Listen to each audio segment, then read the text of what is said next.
नमस्कार. नमस्कार. नाव सांग. तुकाराम पवार. अभिमन्यू डुकरेंच्या प्लॉटवरती आलेलो आहे आणि हा कोथिंबीरचा प्लॉट आपण गेल्या महिन्यात आपण औषध दिले होते, स्टीम, बायोशेत, NPK. तर आपण शेतकऱ्याची मुलाखत जाणून घेण्यासाठी आलेलो आहे. साहेब, आता या प्लॉटमध्ये तुम्हाला काय काय फरक दाखवतील सांगा.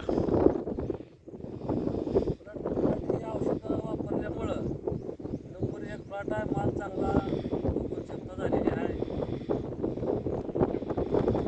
माल आहे. आपण डुकरे साहेबाकडे आपण जाणून घेऊया.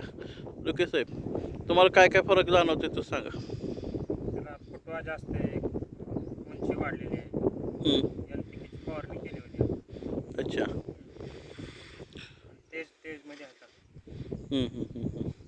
बरं, तुम्ही मागे कोथिंबीर घेतली होती. तुम्हाला त्या कोथिंबीरमध्ये ह्या कोथिंबीरमध्ये काही फरक जाणवतो का नाही आता? उगवण क्षमता कमी झाली होती.